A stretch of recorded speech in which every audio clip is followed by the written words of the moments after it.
Hello, and welcome to today's tutorial on using the DIVERT site tracker for control caseloads. My name is Megan, and I'll be taking you through this tutorial.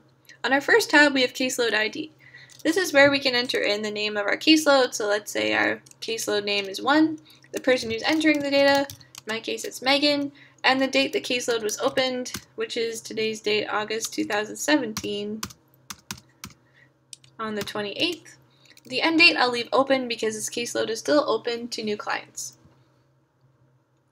In the next tab we have assessments due. This will let us know if we have a visit which is missing and the visit is expected in the next 2 weeks. So we'll do an example of this next, but in our next tab we have client information. This is where we'll put in the name of the client. The client ID is something we'll have to look up. This is going to be consistent between the tracker, the RIMDS, and the emergency department data.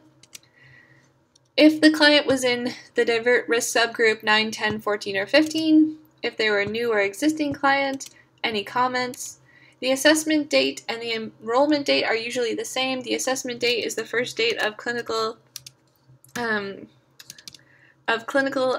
consultation.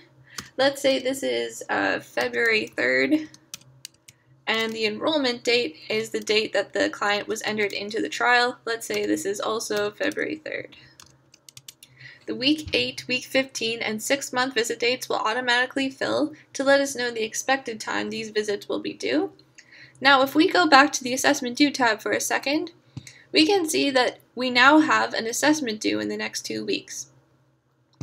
The first row and the 0 tells us the name of the client with a visit due. So remember back in client information how we didn't assign a client ID? Let's make one up now. So if we go to assessment due, we know that client 9883 has a week 8, week 15, and 6-month visit due. So let's make up a new client. Let's say that this particular client's name was Bruce. And his client ID is this, and we'll just copy the same assessment date and enrollment dates. Okay, so if we go here, now Bruce's information is in his particular row, and we can see his client ID.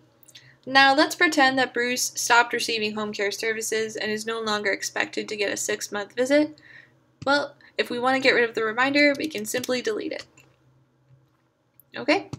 So if we go back to client information, now we have our dates filled out. There's really nothing left to do here unless you'd like to leave a comment. If we go to the next tab, which is the baseline assessment data, we can see the name of the client and their client ID, and then we'll put in the client's assessment date. So let's pretend that's today's date, which is August 28th. And the process guide will tell us whether this visit should be in person or over the phone, but we'll put in what actually happened here, so let's say it was over the phone. And we have our 13 PAM questions, so those go from strongly agree to strongly disagree. I'm just going to fill in some random answers just to show you how the score is automatically calculated. If we missed a question with the client and we have some missing information, that's fine, just leave it blank. But then we cannot trust the estimated PAM level because it's calculated on all of the questions being completed. So if we miss a question, we'll have to disregard the estimated PAM level.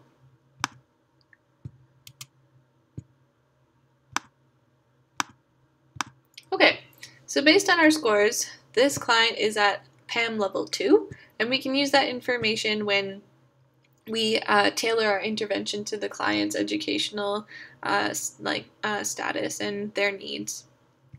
Okay, so that's our baseline visit. Next up, we have our week 8 visit, and in our week 8 visit, we have our expected follow-up date. We'll put in our actual week 8 follow-up date and whether the visit happened in phone or in person. Then we have our 13 PAM questions, followed by our estimated PAM level.